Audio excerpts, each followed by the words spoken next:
Hi there, this is Steve Spurrier. You can join University of Florida Hall of Famer Shane Matthews and also the two-time SEC Player of the Year every weekday as he brings you all you need to know about the Florida Gators, including news, analysis, opinions, and some of the biggest names in sports. You can find him on Spotify, Apple Podcasts, Google Podcasts, or wherever you listen to your favorite podcasts. Or you can watch him live at 8 a.m. on Facebook, YouTube, or Twitter. Live edition of Podup with Matthews in the morning from the Crime Prevention Security System Studios. Large enough to serve you, small enough to carry. It's Friday. That means we got JC.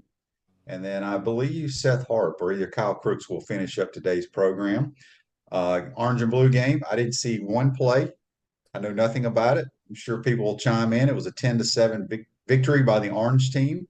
JC, you're on the Titan More Hotline. Welcome to the program, by the way. Yeah, thanks so much for having me today on this fine Friday. Very excited to be here. So JC, we'll have a bunch of people ask about talk about the Orange and Blue game. Yeah, Orange and Blue game. But I attended something that you have never attended before, and you go to all these silly sporting events around the world. I've been to you one. You ever been to the national championship gymnastics meet? I have not. Okay, we'll get you some of that, boy. Yeah, get you some of that. How'd it go? It was good. The Lady Gators didn't I was going to say didn't play well, but I guess it should be didn't perform very well, but advanced. All you had to do is be two out of the top two out of the four. And Trinity Thomas, obviously, she's coming off an injury. She only, I think, competed in the bars, and she had to nail a vault to have us advance. But here's what's crazy. You know, they get like this quick 4 or 5 minute practice session at each apparatus. Yeah. Dude, the vault was right in front of me. And Trinity Thomas and gosh, what's the other girl's name? I kid you not, JC, after they push off of that thing, they fell on the back of their head. It's that. Thank God for the mat, and it's a right. But what I'm saying is, I know her and our other top girl, and Bailey, I think's her name, first name. They literally flipped and landed flat on their back, and their head snapped. And thank goodness they had this big, deep padding. Yes. And I text Scott Carter, who covers the gymnastics team. He was there. He didn't see it because I was so nervous when it became time for the real action, because these are our two best girls. And literally, it looked like I just did a flip off of it and landed flat on my back and my head snapped. So congratulations to them to move on. They're going to have to play or perform a lot better tomorrow. Isn't that the Super Six they call it or something? I mean, you have like qualifiers for this final go round, correct?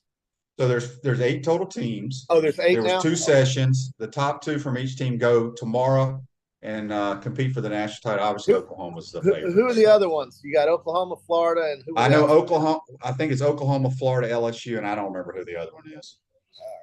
Well, SEC all right. So that was my experience last night. The Dickies Arena, which is the nicest arena I have ever been in, of arena, basketball type arena. Never seen anything like it. Fort Worth, Texas. Yeah, no doubt. And they have nothing there in Fort Worth except rodeos. It's amazing. The Dallas Mavericks play at American Airlines Arena, as do the Stars, and that's an hour drive from Fort Worth, or 45 minutes. So, yeah, it's they're not afraid to put things up over there in Texas. They do it all. Yeah, Andy's talking about there were a lot of bad snaps in the scrimmage. Yeah, so, I do know they were playing with a guy that doesn't even play center. He was like a third string center and had a bunch of bad snaps. So his offense was sloppy. But here's what I would like to tell people. Yeah, well, I didn't see it, but I know people are worried about quarterback. But what have people been bitching about for the last 2 or 3 years? Defense. Yes. Okay. So maybe take something positive, that maybe the defense is pretty good. I don't know. Yeah, it's hard to say. I don't really get much out of this. It's more of just an event or something to do on Thursday night. You had 40,000 Gator fans in the building, which I thought was impressive for something on a Thursday night, with all the complaining and belly aching about it being on a Thursday night, blah, blah, blah. They still put some people in the place, but I can't say that I really regret having not gone. I won't say that. But 10-7. I don't know what else you really get out of this. It's a glorified practice. That's all it is. It's nothing to really worry about. I mean, the two people I've talked to this morning who said they went were less than entertained, but it's not, again, anything I think we're going to lose sleep over. It's over now. And you got the off season, and then August hits us. So because here's my thoughts on it. Like I said, I didn't see any of it, but let's just say the score would have been 34-32.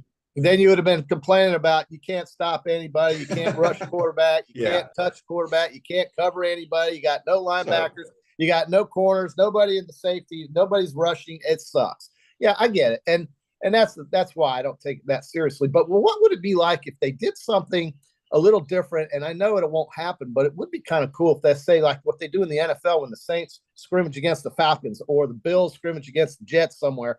Maybe bring UCF up here for a night of practice or something. I don't know if that would entertain more people or if it would be more beneficial, because again, I don't know what they got out of something like this. You got to feel okay. I mean, you really don't. I mean, it's spring practices or the players hate it, coaches hate it. They can tell you what they want to say, but it's when you practice against each other for 15 or 20 practices, it's boring as hell. It gets old.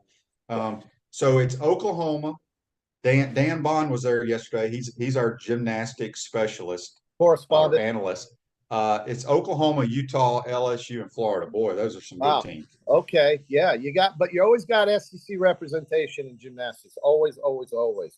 And it's kind of like the SEC in the College World Series in both softball and baseball. You're always going to have something going on, and with teams being in the big dance, if you will, in those sports. So. We're really good in baseball here, QB. I think we're okay in softball, but I know in baseball we're really good. Beat Florida State again the other night. And you got a big series with Georgia coming in this weekend. And QB, I'm thinking sweep again. They have the best players. Well, we haven't swept anybody in baseball. I know, softball. We're winning series. That's all that matters. I think Georgia's won 1 or 2 games in the league this year. They've lost double digits. They're probably the worst team in the league.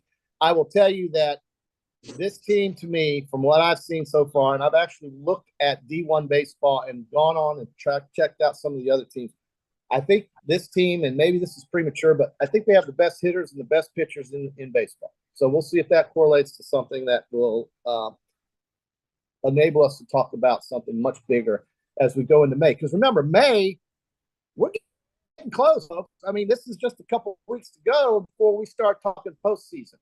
And that's when it really gets fun in sports like this, because the season sets you up for the postseason. The postseason defines your season. So I'm excited about baseball. I've been on this thing for a couple months. I like what I see from this team. I've been saying it every time we do this. So yeah, we got a bunch of Facebook lives.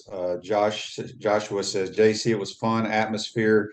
Met our newest DB recruit and also both Lagway and Alston.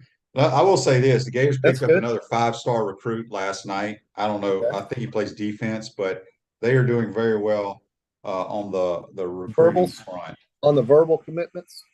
Yeah. So we got some texts on the Titan More text line. Chris from Cottondale, he says, always good to hear Brent on your show and get insight. He does a great job. Where has Buddy been? I haven't been able to bust his chops in a while.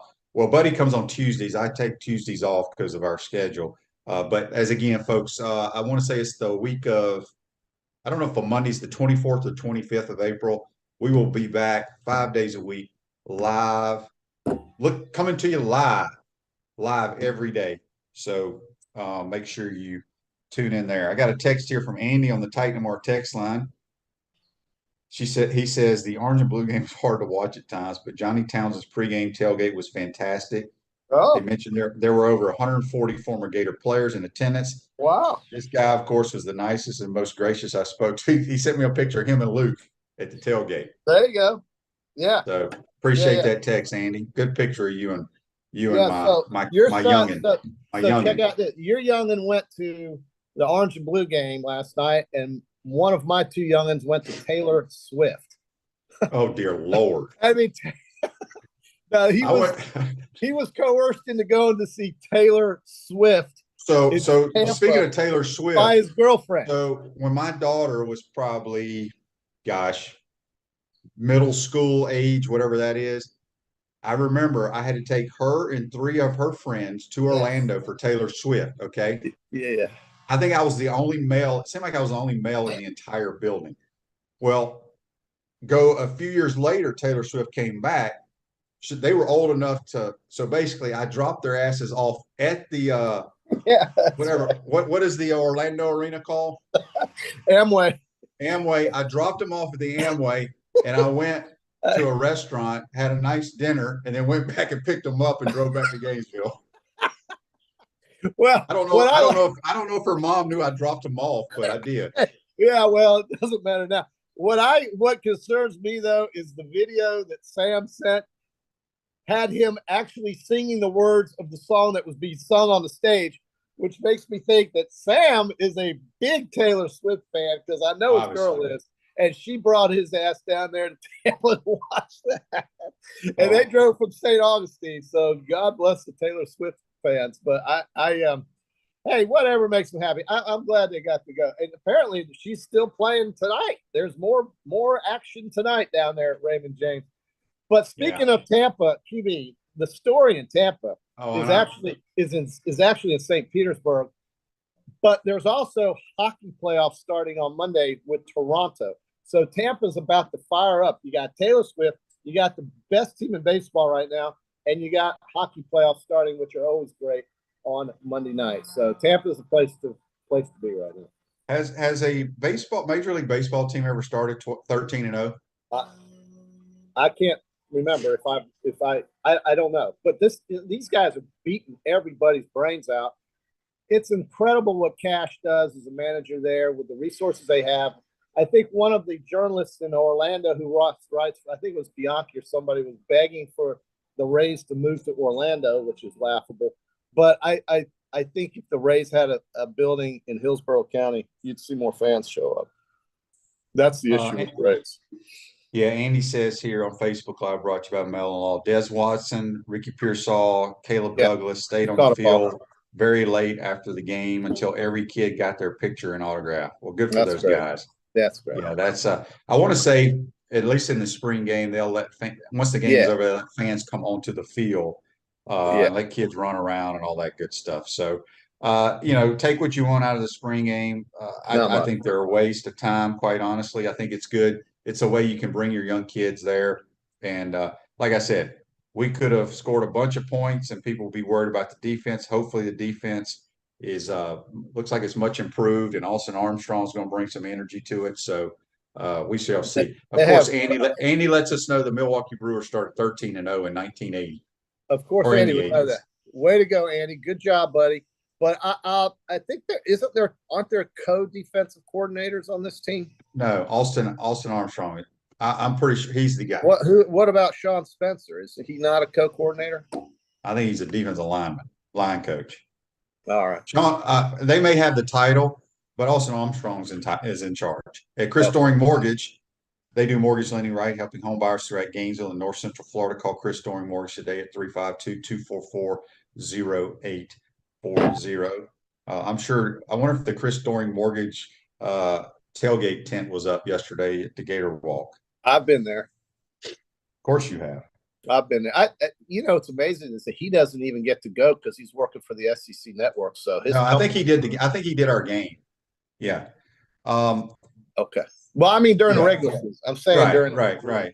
He just has all his workers there drinking the liquor. Yeah. Good job, Chris. So JC, as you mentioned, baseball and softball are hosting the Georgia Bulldogs.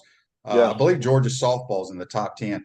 I don't remember ever having the same university on campus with baseball baseball and softball. Have you? Do you remember that? I can't recall. No, I can't. For me, this stuff is really exciting when we get closer to the postseason. But during the year, it's fun to see them play so well. And the baseball team it captured me back in February when they swept Miami. When they swept Miami, I actually watched those games, and I said to myself, okay, this is the first time I've seen a team this good since the one that won the whole damn thing. And I think they've got all the pieces. Now, hopefully they'll be able to put it together in the playoffs because they'll be playing some great teams. But they've got the goods, man. They've got the goods to win it this year. I really believe that. I really do. Yeah, Daryl says here on the Titan Mar text line, we swept Ole Miss in baseball. Corey Raymond Joseph says is the co-DC title, but Austin Armstrong. I'm a firm believer that your linebacker coach be your defense coordinator because he could control the front end and the back end. So yeah, but Corey Raymond does have that title. This is from Sean Spencer has the title. I thought no, Corey Raymond has it. Joseph will know more than we do. JC, trust me. I'm just reading Gators on. Okay, I'm reading Scott. Okay, Carter. So we have 3 co-defensive coordinators. I don't know. I just read where the 2 were Sean Spencer and Austin Armstrong. I knew Austin Armstrong was hired and was brought in, but Chris. Well, Harry, here's this is I'll Chris put Harry it into this. It don't matter what it says, any of that stuff. Austin Armstrong calls the damn defense. Okay, well. That's fine. And I don't really care. It's all semantics. I'm just reading what our guy, Chris Harry, wrote, our friend. So I think, listen, I looked at the schedule, QB. I think they're going to win 8 games. Well, they've got 2 that I'm ready to lock in as wins, and that's McNeese State and Charlotte. So those 2, I don't know if the fans are excited about those 2 games, but those 2 games are here in Gainesville, and they're at the beginning of the season. That's good. And then you've got, Arkansas coming in here. You've got Florida State coming in here. We play Arkansas? Yeah, you play the Hogs. The Hogs are rolling in with Sam Pittman and the boys. And you've got you've got. We don't play Arkansas. Yeah, you do. No, we don't. QB. I don't even know our schedule. I'm going to wager you a lunch right now. Bet. It's a bet. Yep, you lost. So I will. We are going. When do we play Arkansas? We are going to. We play them at an expensive. What day? When do we play them? The 4th of November, and it's here in Gainesville, and it's right before the LSU game, and it's right after the Georgia game, and Florida's got. I wouldn't say a very impressive home schedule, but man, their road games, QB, at Kentucky, at LSU, at South Carolina. I mean, the SEC is tough. We know that. But Tennessee will be here. Arkansas will be here. And then you've got those 2 softies I mentioned. And then you've got the Florida State Seminoles coming at the end of the year, Thanksgiving. So, yeah, Arkansas will be here, QB. So I'll take lunch. So lunch. Yeah, we'll go somewhere fun. I had no idea we played Arkansas. Yeah, and Florida has to play at Missouri, too. Traditionally not an easy game for Florida. So, it's not as bad a schedule as you would think. I don't think it's. I don't think it's that hard. I'm like the only person in America. Well, no, I agree with you. I don't think it's as bad as last year's, and I don't even want to think about what I've heard about what next year's can look like. But they've got a year now to hopefully improve from 6 and 7. I got okay. Everybody let me know we do play Arkansas, so I got it now. Okay, I had no idea. You've been in a hotel for 3 months. I thought our only decent home games this year were Tennessee and Florida State. Yeah, you got the Hogs. So you got 3 good home games. The Hogs travel now. The Hogs will bring some fans, especially if they're winning. Speaking of traveling, we're all over the place today. But them damn LSU people travel. It don't matter what sport it is. They had so many people in the Dickies Arena yesterday. Yeah, for gymnastics. And listen, I'll never forget going to Rosenblatt in Omaha, and the LSU fans were out in the parking lot like it was a football game going on. They are everywhere. They go everywhere to follow the Tigers, and they love it. And they're crazy about it. They'll root just as hard for the damn gymnastics team as they will for the football team. It's incredible. They don't care. They just like the experience, and that's kind of cool. Florida will be at Baton Rouge this year. All right, so Daryl, we got so much misinformation that we're spitting out that JC on this program today. Hey, I told you we're playing Arkansas. No, that's correct. But we did not sweep Miami. We took 2 out of 3. He says. Is that right? You know what? That's exactly right. We swept Ole Miss. You know what? Sometimes you just don't remember the bad things that happen. You only want to remember the good things. Florida still dominated that series. I know they lost the middle game. That's right. They lost game 2 actually quite badly, but they won the other 2 games. They did sweep Mississippi, and they won 2 out of 3 against Auburn here recently. So, yeah. Okay. All right, we got a text from Chris from Cottondale. He says, glad you have moved the ball as the OC. I'm not the OC, though, Chris. You've helped the Guardians be more entertaining, but we will be glad to have you back so you can entertain us full time. JC has done all he can do to help the show from sinking, but I don't think he can hold on much longer. I'm throwing out a life raft.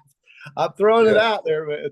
I need somebody to throw me a life raft is what I'm saying. So hurry up and get back. But when I got people texting the Gator football schedule now. I know. You got to keep up with this stuff. I just don't remember because I really seriously because I have a couple of buddies of mine that have never been to the Swamp, and I said we only got 2 really games that you even think about. There's 3: Tennessee or Florida State. Florida State. And there's 3. For some reason, I had no idea that the Hogs are rolling into town. Yeah, Hogs are rolling in, man. And then next year, the whole schedule is going to get revamped with 9 conference games, which could include somebody as exciting as maybe a Texas or an Oklahoma coming to Gainesville. How cool! And that's what I'm waiting for. We'll just get through this one more year, and then we get to the fun stuff. In my opinion, 9 games is the way to go. I just think it is. But at any rate, yeah, I mean, you got 3 good games. You got 3 kind of soft games: Vanderbilt, McNeese, and Charlotte. Then you got Tennessee, Arkansas, and FSU. You travel to South Carolina. You travel to Kentucky. You travel to LSU, and Georgia's in Jacksonville. So there's your schedule. And Utah. I'm going to go to that Utah game in Salt Lake. I can't wait to go to Rice Eccles. And it's hard for me to believe that quarterback's still at Utah. I mean, he's been there for 10 years. And I'm still not 100% sure he's going to be playing against us. Why? Because he blew his ACL out in the Rose Bowl. Right. Cliff says, speaking of LSU gymnastics, he says Olivia Dunn has a lot of followers. She does, but she sits on the bench. She don't do nothing. And she makes money at all. And she makes a lot of money. Makes a lot of money to be her. Good deal for that young lady. But get it while you can, Olivia. Because college college comes and college goes. Did you see where the twin girls that were getting the NIL money from Miami, they're going to be WWE wrestlers now? Okay. Well, WWE joined up with the UFC fighting company, whatever that owns that. So now they're joined together. It'll be interesting to see what kind of gambling enterprise comes out of that, and what kind of sporting, if you call that stuff sports. I call it more entertainment than anything. But UFC is a little bit more realistic in terms of what's happening in the ring than the other thing. But the other thing is very popular. That's the #1 watched cable show, if you can believe this, during the week is SmackDown and Raw. Are you serious? I saw the press conference when they is that the one that Thaddeus Bullard does for the Gators? Well, he used to. I don't know if he's still there, but he might be. But yes, that's who it is. That's the entertainment outlet. It's owned by Vince McMahon. He just sold it to the company that owns UFC. How much did he sell it for, JC? Do you know? Billions. And billions. And that's that's business. But now it's going to be run by UFC, so it'll be interesting to see how that entertainment angle happens if you are interested in that at all. But I do know for a fact, while they had the press conference, I learned that SmackDown on Fridays and Raw, which is on Monday nights, are the highest watched cable shows during the week. It's incredible. All right. Well, JC, you enjoy Taylor Swift tonight. I know you're going. God, he enjoy went last. Yeah. Well, we have a friend whose 2 daughters are going tonight, but I don't think he's going. So I think he kind of did what I did, but was a little safer bet. He got the young volleyball coaches at the volleyball club to take the girls instead of just dropping them off at the arena. That was a great story. I love that story because I could absolutely see that happening. Hey, that's all right. Hey, by the way, we can start calling you Papa Shane because Papa Shane's going to be a granddaddy pretty soon. Exciting news. Exciting. Yes. You didn't want me to bring that up, but I couldn't help. Everybody knows, JC. Everybody knows. Well, you never told me. You never said anything about it to us. But hey, the viewers are excited for you, Papa Shane. So, all right. Well, JC, enjoy Taylor Swift. We got to go. We got to turn this thing over to our closers. At Celebration Point, that's where the Gators go to celebrate with premium brands like Nike, International Diamond Center, Dave & Buster's Bass Pro Shop, Regal Cinemas, Prime and Pearl, and the HBC's restaurant, Spurrier's Gridiron Grill. We'll see you at Celebration Point, where the Gators go to celebrate. Going to take a quick timeout, come back. You're watching Podup with Matthews in the Morning from the Crime Prevention Security System Studios. We'll be right back. We want to take this moment to thank our sponsors who keep the show going and pay the bills. Our premium sponsors are Crime Prevention Security Systems, large enough to serve you, small enough to care. Titan MRI, Gainesville's only locally owned and operated MRI facility. Meldon Law, the only official injury and accident law attorneys of the Florida Gators. Peaceland Dental, Gator Nation's first choice for dentistry in Port Charlotte. Comfort Temp, comfort is our business, peace of mind is our promise. Campus USA Credit Union. QC Kinetics, live pain-free with QC Kinetics. Dave & Buster's, eat, drink, play, and watch. Our gridiron sponsors are Auto ER, UF Bookstores, Celebration Point Town Center, Chris Doring Mortgage, Silverback Concrete Co., Ruse Ogre State Farm Insurance, Doreen Wibby, Realtor Caldwell Banker, MM Parish. Our touchdown sponsors are Adams Ribs, Gator Dominoes, Celebrate Primary Care, Gator Bait Media, Okido America, Style Cuts, Ironwood Golf Course, Big Mills Cheesesteak, McDonald's of Gainesville, 84 Lumber, Tropical Smoothie Cafe, Aver and Smith, Dowling Signs, Baker's Sporting Goods, Silver Cube Billiards and Sports Bar. If you're interested in promoting your business on the show, call Freddie at 352-284-3733. If you like what we're doing here, make sure to follow us and support the businesses that support us. Hey dads and kids, join head coach Billy Napier at the Gainesville All-Pro Dad Experience, Saturday, April 22nd at 9 a.m. at the University of Florida Sanders Practice Facility and Fields. Learn fatherhood tips and participate in activities with your kids while rotating through stations on the field. It's only $25 per family, so register today at allprodad.com/events. The Gainesville All-Pro Dad Experience is brought to you by the Florida Department of Education, Dairy Council of Florida, and Tyson. Hi, this is Steve Spurrier, former head ball coach of our Florida Gators. Business is booming at our restaurant, Spurrier's Gridiron Grill. So we're looking to hire 3 top quality front of the house managers and assistant managers. Restaurant talent acquisition is like building a championship football dynasty, and I'm recruiting great people to join our newest team. Thanks to the overwhelming support of people here in Gainesville, the Gator Nation, and fans of all the teams, Spurrier's Gridiron Grill is one of the busiest restaurants in the state. And with our weekend brunch buffet and our takeout options coming soon, we're looking to add a few new restaurant leaders. Everyone knows a coach sometimes is about as good as all of his talent, his players, and his assistant coaches. And if you have a restaurant management experience and are looking to work in a fast-paced, fun environment, then go to www.spurriers.com and apply today. Thank you, and go Gators.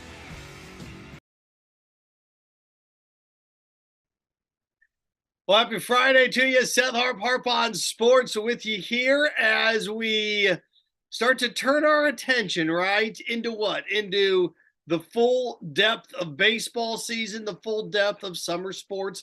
You know, spring football is such a strange little snippet that we get, right? Because you have the bowl games, you have the championship game, and then you have a couple of months of lull time, and then you have, you know, obviously the draft and discussions that surround that. Then boom, all of a sudden you get this spring game, and then it goes away. And now you add the transfer portal, thank God. And I know he's about ready to join us here. And Edgar Thompson is going to be with us here on Podup with Matthews in the morning. And before I get to anything, I want to make sure I get this stuff out of the way, because there are some truths that need to be told. Of course, Edgar and myself joining you, courtesy of the Titan MRI hotline. And also, if you have any questions for us, Facebook Live, fire away, of course. Brought to you by Meldon Law. Meldon Law, the only official law firm partner of the Florida Gators. I don't ever want to hear, ever again, that the transfer portal is bad for college football if you're a Gator fan. Because without it, Gator fans, you's going 4-8 next year. That was brutal last night. That was brutal. That was a 2-hour snuff film is what that was. And I'm not going to explain to you what a snuff film is, because most of you already know, right? Because audience is always intelligent and smart. That was, you don't have a quarterback. Yeah, the guys can run the ball to some effect. Etienne is a fantastic talent, but if you have nobody that can get him the ball in the open field, it doesn't matter. The defense played really well. That's going to be great when they're losing games 37-10. Vertical threats, I mean, this is a scrimmage. There are more points scored in a JV football game than this. This is a scrimmage. And you look at these spring games across the country, it's 45-10, 38-7. Edgar Thompson, Orlando Sentinel. He had the joy of making the trek up to watch it and then get to go home and get to write an article and then get to do all of the fun stuff that goes into it, Edgar. I am not in the business of lipstick on pigs. I look at myself as a sports doctor and make a diagnosis. If you're obese and fat, you're obese and fat. You need to lose weight, you're going to die. I look at that. I don't want to say anemic, but if I'm a doctor and I'm diagnosing that football team last night, I think I'm giving it tuberculosis. I'll let you go from here. Yeah, I tell you, you're fired up this morning. I was wondering what I was going to get. I walk into that. Yeah, I'm trying, maybe going to tone it down a touch, but it was rough, man. It was a tough watch, and the offense you expect is going to just make some. I mean, it's set up for the offense to make plays. Dan Mullen, one of these years. Now, I'm not saying it wasn't like skewed the other way because Dan was an offense guy. Billy is too, allegedly, is that he's an offense guy. They threw for 900 yards. So I'm not saying that you need to do that. That was overdoing it. But you should think you're going to have some big plays and, some explosives. Their longest play in the first quarter was like 12 yards, and it was a Cam Carroll run, 2-lane transfer. They have a nice running back room. If we start with the positives, they have a nice running back room. Cam Carroll's good too. We know Montrell Johnson's good. Trevor Etienne is going to be a star. And Carroll's solid, man. And I thought Trayon Webb ran pretty well, nicely too. But yeah, man, I mean, the quarterbacks looked rough. We've been, Graham Mertz people weren't very excited about that signing out of the portal. They're thinking, God, that's the best you can do, because Graham Mertz came out of a high school in Mission, Kansas, or Overland Park, I think, actually, with a very good pedigree. I mean, highly rated guy. Wisconsin hadn't had a guy as high as him, like, ever at quarterback, I don't think. And he just was okay. 1913 as a starter, 59-ish, 8-ish% completion, 38-26 TD interception. So you're thinking, got pretty average dude, but then you're thinking maybe it's Wisconsin. Offense, boring offense. Weather game, a lot of bad weather games. So, I'm giving the guy the benefit of the doubt, and you're hearing things about him during camp, that great leader and all these things. Well, those intangibles are great, but in terms of the tangibles last night, it was there weren't a lot early on. He had a pretty good second quarter, but other than that, man, and it was tough. And Jack Miller, actually at times looked better. So maybe there is a quarterback competition, as Billy said, because I thought that was just, calculated. Like, we don't want Jack Miller to transfer. I don't know that you're anointing either of those guys. So they're going to have to get better at that position. And then I'll say the other positive, though, Austin Armstrong certainly seems like the defense is in better hands with him than Patrick Toney. You're already hearing he's fiery, he's energetic. There was a lot of talk about that Toney was super cerebral, not low energy, but he just didn't have that like core defensive coordinator in your face mentality that Austin brings. And he wasn't playing along with the script. I mean, if he was supposed to let the offense do something, he didn't go along with it, because they had 3 sacks the first 2 series, had 9 total. And there were a lot of guys who flashed on defense, a lot. And we can talk about that in a minute. Yeah. No, Edgar Thompson, Seth Harp with you here on Podup with Matthews in the morning, looking back on the spring game as, last year, the optimism, Napier, the hope and the drive and all this. And I get it. You get fired up, you come out, you beat Utah out of the gate. and all the future is bright. So bright, Edgar, that apparently Anthony Richardson won the Heisman last year after the first game. And all year long, the criticism of Anthony. I was guilty of that too. All right, well, you're the guy. You're the guy that I was picking on then. So I mean, everybody was all fired up, and now we have the disparity from where this team was a year ago at quarterback, the disparity from where this team was with Emory Jones at quarterback. Edgar, you've been covering this team a long time. Well, let's not get crazy, okay? But anyway, when's the last time you went into a year? Oh, the Emory Jones thing. I'm kidding. But when's the last time you went into a year this dire of a quarterback situation? I mean, I don't know. Del Rio Appleby wasn't a great one, but I thought Del Rio might be okay. We saw more then too. We could tell his arm strength was pretty suspect. That defense was really good, though. Yeah, I mean, Felipe Franks year one with Mullen, nobody was like, I mean, even this year where they had Felipe Franks in 2017, and then you have Malik Zaire behind him. Malik Zaire, Graham Mertz looks like, Terry Bradshaw compared to Malik Zaire. So let's give the guy a little bit of time. He's in a new system, but I think that's kind of what he is. He's not going to blow you away with dynamic plays down the field. I mean, he had a couple of downfield throws that he does not have the arm strength, but not many have Anthony's arm strength. His arm strength isn't great. So they're going to have to look, they got a lot on film now. They've already had a lot. They saw him in this situation where the defense was really coming after him, and they got some stuff to work on. I will say this, it's funny. Billy's like, we're going to give the guy a couple of days off and blah, blah, blah. I'm thinking, in the old days, you didn't get to see him for months. Well, they've changed all the rules now where you get some time with guys. Now, you don't get full practices and things, but you get a lot of skill work. And I don't even know what the rules are anymore. They change. But I remember Dan used to talk about, I get to see my quarterback 4 months a year. And he used to really be upset by that, or 5 or whatever. And now you get to see guys all through. So Billy's going to keep working with him. I don't know yet. I don't know if Billy's good or if he's not as an offensive guy. I mean, you got to look at his Louisiana record and think there is some capability there. I mean, the guy was very good at Louisiana, and his offenses were good. His second offense was 7th in the nation in explosive plays.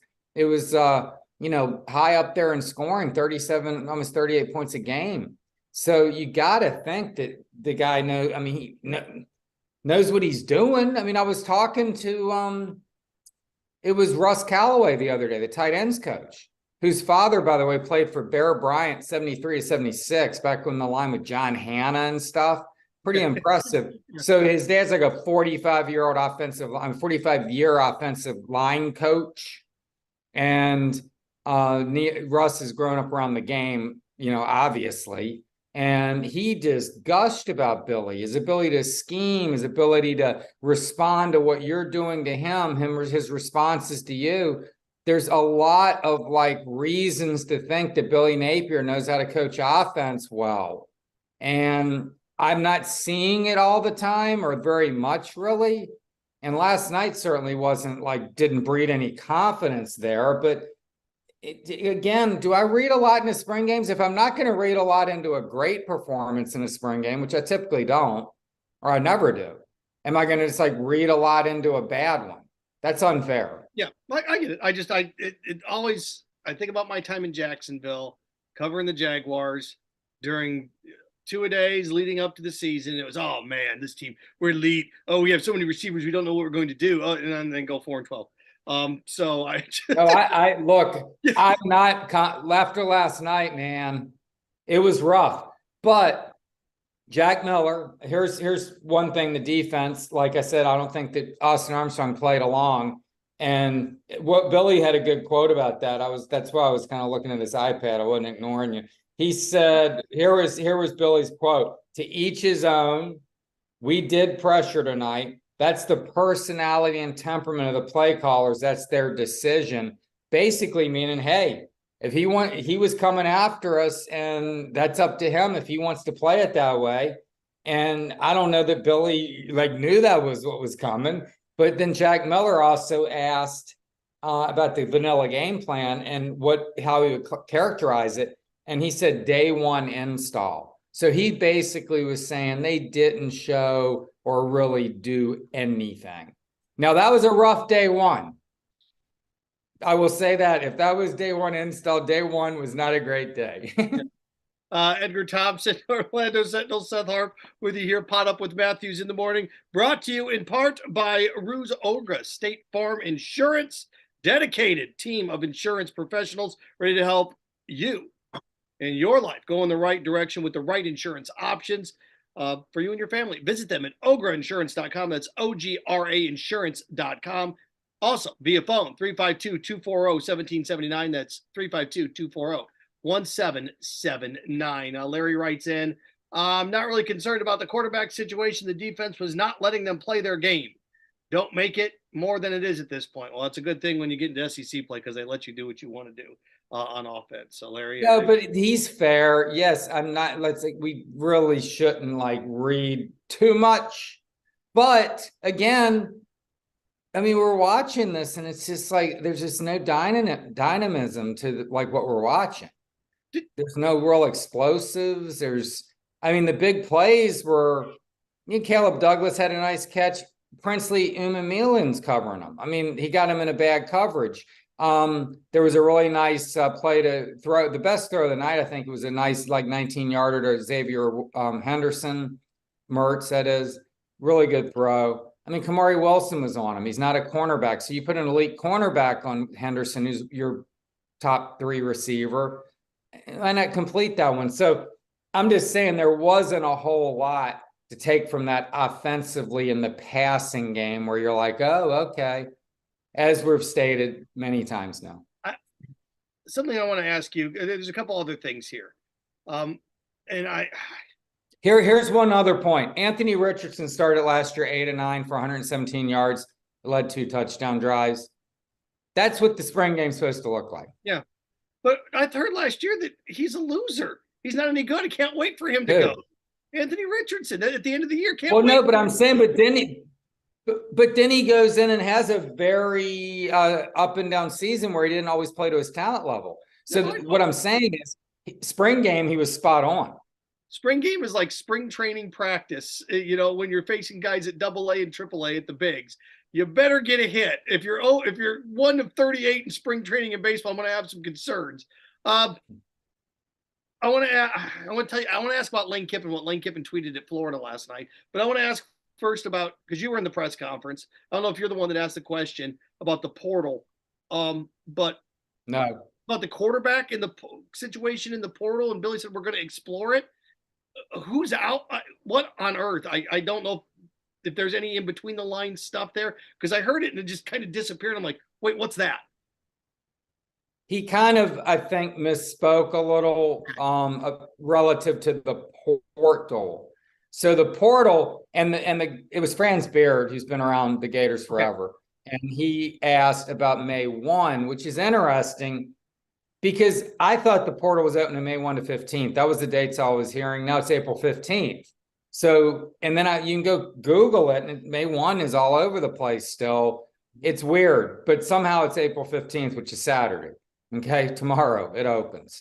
And I joked with Mark Long, because Mark Long and I have a little bit of you and us, or a lot of you, where we can be kind of cynical. And I'm like, Mark, first question tonight, Billy, how quickly is it going to take you to get a quarterback out of the portal? But the portal, he's getting it. It appears the Pahokee kid, Austin Simmons, they got a commitment from recently, top 60-ish quarterback, big arm. He's a pitcher, lefty. Threw a couple no-hitters last year in a row, consecutive no-hitters, 95-mile, 96-mile fastball, can really throw it. No, he's 6'3-ish, 180, though, so he's going to need to put on some weight. And I don't know that you're just throwing him out under center, to start the season, but he could develop. into a guy that maybe if it doesn't work out with Mertz Miller, I'm not completely writing off Graham Mertz yet, man. I mean, come on. It's a spring game. Okay. Or Miller. I mean, look, Miller has pedigree. Miller was recruited by Urban Meyer and Ryan Day. This guy was a very highly recruited guy, and he was one of the highest rated quarterbacks in the country that hurt his shoulder in his senior year. The guy has ability. So I don't know whether it's the offense. I don't know if it's the receivers around him. I don't know what it is.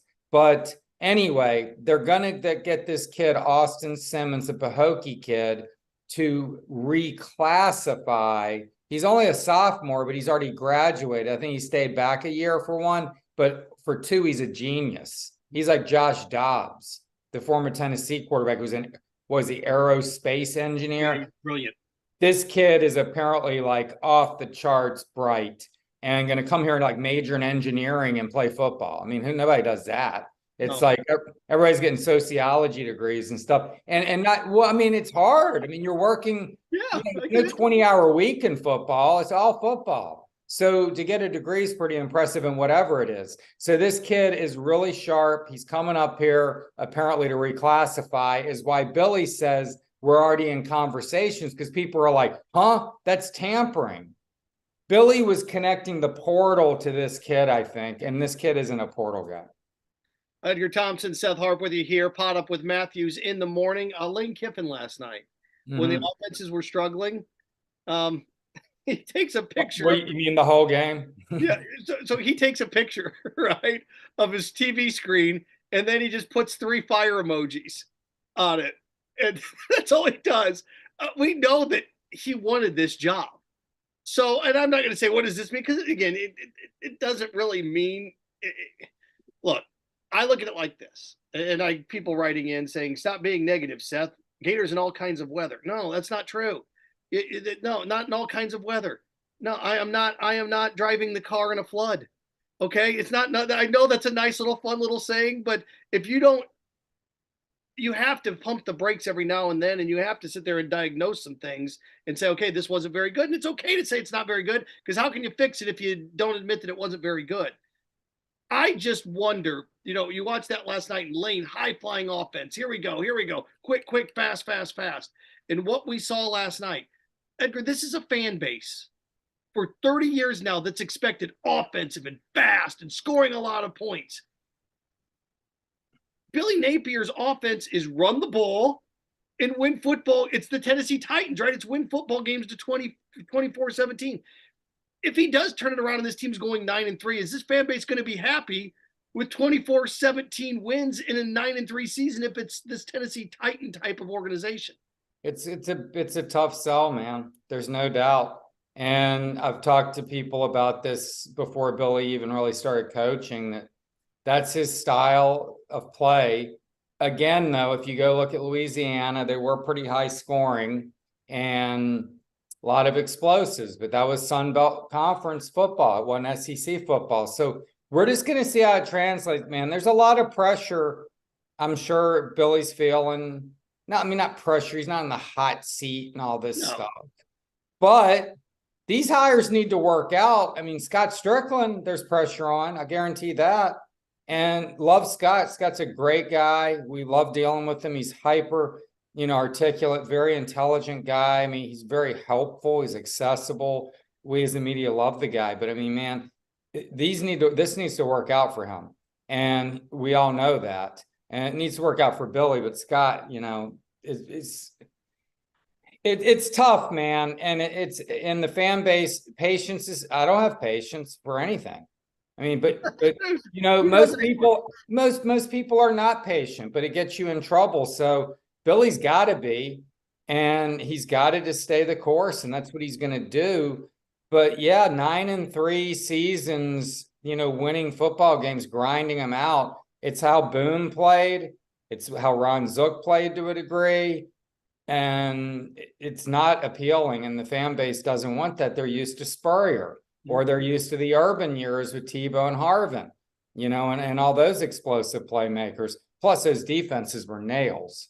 I mean, you take that 2006 defense. I was here covering them then for the Palm Beach Post, and put, you can not score a lot of points. This defense isn't going to be that, I don't think. I mean, this thing isn't stacked with NFL talent. I don't see Reggie Nelson out there. So, right? I mean, he could play single high in that defense and, I mean, just cover everything. It was an unbelievable season he had. So, yeah, I mean, look, man, this could be a tough year. This could be a 6.5. 6.5 is the over-under in Vegas. I would take the over still. But it ain't going to be you're not going to like win that with ease. You're going to be white knuckling it till the end of the season. Yeah, it's going to be more of a Mike Norvell Florida State rebuild than it is going to be a Brian Kelly LSU rebuild than it was a Nick Saban Alabama rebuild. Or an Urban Meyer rebuild here 15, 16 years ago. It's more than that now. 18 years ago now. It's not going to be 7-5, 8-4 the first year and 11-1. It's not that rebuild. It's going to be a longer rebuild. Well, there's a reason for it, and I'll just say briefly, Dan Mullen did not leave. He left some high-end talent, but depth-wise, it isn't great. And that's one thing Billy's done. We're going to kill the guy. We got to praise him too. He has beefed up this roster. It's much deeper, much bigger team, more physical team. He is definitely building the roster, and there's a lot more depth there. I mean, you can just see it defensively. Lots of guys making plays. Yep. Hey, he's a pickup truck, right? Methodical. It works. It's going to run forever, but it's never going to win a race. So there you go. Edgar Thompson, Seth Harp, Orlando Sentinel with us here on Podup with Matthews in the morning, courtesy of QC Kinetics. If you have joint pain in your shoulder, knees, hip, or back that won't go away, you need to get a hold of QC Kinetics for long-lasting relief. No drugs, no surgery, no downtime. Schedule your free consultation at QC Kinetics with locations in Ocala, open in Gainesville, 352-400-4550. It's 352-400-4550. Okay. I guess now this is in the rearview mirror. If from what you just saw to kick off Thursday, what is it, August 31st, whatever it is. If you had 2 or 3 things, Edgar Thompson, that need a little ironing out, need a scalpel, if you will. If you're Billy Napier, what should your 2 or 3 major concerns be or biggest concerns be over the course of the summer? I mean, you got to find out what your quarterbacks can do well. I don't know what it is. And you got to get these guys comfortable and whatever you're doing. And that's the bottom line, man. The team averaged 1.8 yards on 25 plays the first quarter. I mean, it's like you have to get these guys comfortable and doing what they can do well. I know that sounds like oversimplified. I don't know what it is. I'm not the guy, getting paid to put this whole thing together. I don't know what that is, but they are going to be an effective running team. I mean, they need to get healthy. I mean, Micah Mazuka, man, needs to get healthy. The Baylor transfer guard. He had to have this is so bizarre. He had to have a surgery based on a previous injury. And I'm sure he got a nice little NIL deal to come here. And he's like damaged guy when he got, it's bizarre. But anyway, they need to get healthy. They need to get their identity on offense straight. I think they're trending in the right direction on defense, it seems, but maybe that's just the offense was so bad. But I think they got a lot of players in that defense. And it's got they got Devin Moore's injured. I mean, they got various guys. Terada Mitchell didn't play last night because of injury, the Ohio State kid. So they got to get healthy. I don't know. I mean, I don't know tell me what your thoughts are. I mean, I'm just thinking you got to get the quarterbacks comfortable and playing better. You're going to Utah to open the season. This isn't like ease on in. You do get McNeese State the next week, but then I think you get Tennessee the week after that. And then you get like a gimme, what is it, Charlotte or something, maybe. And then you're at Kentucky. So, I mean, you got Utah, Tennessee, and Kentucky in your first 5 games, I believe. And then it starts to get really hard. I mean, Vanderbilt beat Florida last year. South Carolina, you got Georgia, you got LSU, you got Arkansas, you got Florida State. I mean, it's just a relentless schedule, man. Look, it all starts at quarterback. And in this day and age, if you don't have a quarterback, you're cooked. You're cooked. Yeah. I mean, not only a quarterback, you need an elite quarterback. You need a mobile quarterback. The game's gone vertical. It's a vertical game. And it's kind of like the same thing that I wish cars were made like they used to. They're not. All right, it's changed, and you either adapt or you die. You become the saber-toothed tiger, man. You're going to go extinct. So I think the defense can carry them. I think it could be a lot. It's not going to be record-wise, but it could be a lot like Jim McElwain's second season, in terms of where the defense carries the day and the offense makes some plays. But the problem is the SEC East is a lot better than it was 8 years ago. So you're not skating through this thing like you did, where the only Georgia's much better. Tennessee is much better. Kentucky is much better. So I look, and people are saying, where's the positivity? Fine. They're going to go 12-0. You happy? They'll win them all. It's the best team I've ever seen. Championships all around. I tell you, these fans must love you, but it isn't like Shane's a ray of sunshine on here, right? It's okay. Look, hey, I get it. I'm built for it. I can handle it. Just I've always considered myself to be in the honesty business. I give my opinion. You give your opinion. If you like it, fine. If you don't, that's fine. I'm never going to tell anybody else what to think ever. I'm just going to tell you what I think. And I know you do the same thing. All right, what do you got coming up in the Orlando Sentinel? I know you got your, you got the information out. Yeah, I just did a few things. I talked about the quarterbacks and newcomers standing out, the defense, and we do like little 3 things. Yeah. Man, I actually got to admit, I mean, the portal starting up on Saturday is kind of a bummer. I wanted to get a few days here. It's been a long stretch, man, with Daytona, golf, spring ball, going back. I mean, it's just been relentless for me, more or less. So I'm going to kind of chill a little, but I'm going to keep my eye on the portal and also basketball. I don't even recognize the roster. And apparently Alex Fudge is leaving now too. And Todd seems to be doing some work. I'm intrigued by a couple of those guys. Michael Haggleton or whatever, the 7'1" kid, Marshall. Ward Clayton, the Lake Wells kid they got from Iona, looks very intriguing. Guard. He needs to keep, kind of stacking that roster. They need to build there too. You're coming off 2 losing seasons in the main sports for the first time since 1979. You do not want to be referencing the year 1979 around here. That was the 10-1 football team and 7-21 in basketball. It's not that bad. It's not that dire, but you do not want to have losing seasons in your 2 main sports. So we're heading into the offseason a little bit. There's a lot of good spring sports, and tomorrow the NCAA championships in gymnastics. I got to at least, Yeah, how about the ladies? Talk about that.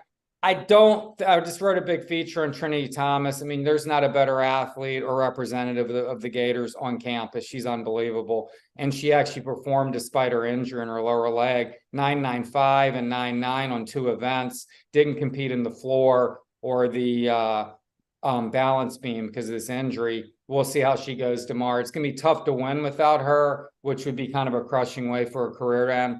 But, fans should tune into that. And that's a great sport. And so there's a lot of good things to watch. Baseball is good, et cetera. Track will probably win another title. But people care about football around here, and as they should. I mean, that's the cash cow, and it's what, the straw that stirs the drink, so to speak. And last night was, a lot of people privately, I know